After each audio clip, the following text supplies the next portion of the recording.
One of the world's biggest problems is that vast new wealth has created vast inequalities. The beginning of closing it is a more equal distribution of educational opportunity.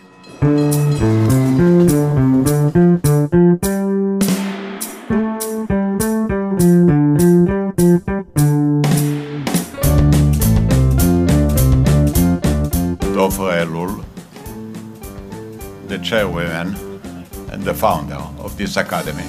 There are 3,500 students. 70% of them are getting scholarship. And people who otherwise wouldn't have a chance are enjoying the occasion to have an academic future. Ofra, we love you and thank you. המרכז האקדמי פרס התחיל מחלום. חלום שלי ושל עוד אלפי צעירים שלא העזו לגעת בחלום. פגשתי דור מוכשר עם מוטיבציה ענקית שרצה להתפתח, להשכיל ולהשתלב בחברה הישראלית. העזנו, חלמנו חזק, והיום כולנו מגשימים את החלום. תמיד חלמתי ללמוד משפטים. חיפשתי מקום אמיתי עם אווירה מיוחדת, שאתה מרגיש שלאנשים באמת אכפת ממך. אז הגעתי למרכז האקדמי פרס. כאן מרצה לא דופק כרטיס, בא, מעביר שיעור, בודק ציונים והולך הביתה. אנחנו מלווים פה במגע אישי את הסטודנטים, אחד על אחד, עד הסיום של התואר. כאן אנחנו כמו משפחה, בעצם בדיוק כמו משפחה.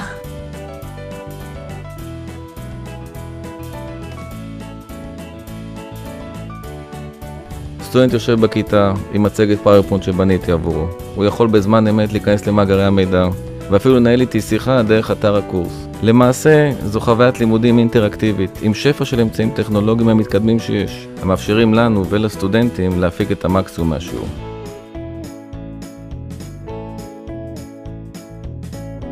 פה אם עשית שיעורי בית ונתקעת, אתה יכול להרים טלפון למרצה או לעלות מולה בצ'אט, ואפילו ב-4 בבוקר הוא יעזור לך.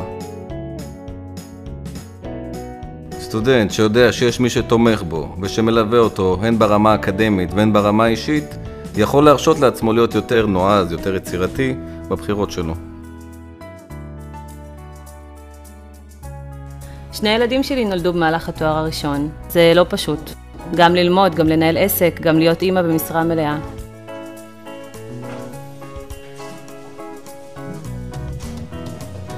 אבל פה נתנו לי להרגיש שאני מסוגלת.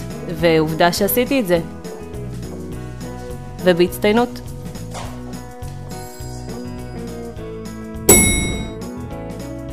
לפעמים אדם שנפצע מקבל את התחושה שהוא נטל, שיש לו צרכים מיוחדים. במרכז האקדמי פרס קיבלו אותי בחיבוק ובדלת פתוחה. זה היחס שמקבל פה כל סטודנט. אנחנו עושים הכל כדי שכל סטודנט יוכל לממש את זכותו ללימודים גבוהים. זאת מבלי לוותר על השאיפה למצוינות ותוך יצירת דיאלוג אקדמי מפרה. למעשה כל מה שיש פה, הסגל, הצוות, הציוד, המשאבים, הכל מוקדש למחויבות להוביל את הכלכלה, המשפט והמשק בישראל בשנים הבאות.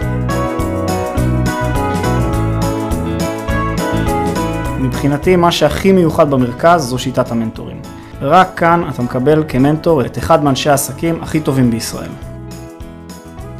אני מבינה את הרצון שלהם להצליח, את הרעב שלהם ללמוד, לדעת. הייתי שם פעם. מבחינתי זו זכות להיות שותפה בהכשרה של העתודה הניהולית של המדינה. אני נפגש איתה, היא מייעצת לי, אני רואה אותה בעבודה, יוצר קשרים לעתיד. זה מה שמכין אותי הכי טוב לקריירה. ההוראה אצלנו היא לא קונפקציה, היא חייתותית.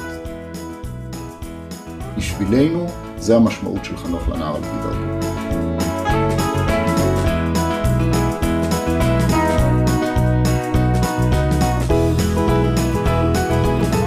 החלום?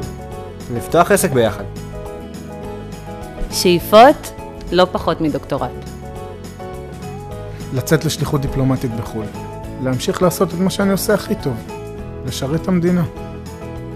I thank this institution for many things, but especially for concentrating on young people who would otherwise not have the educational opportunities that they will get here.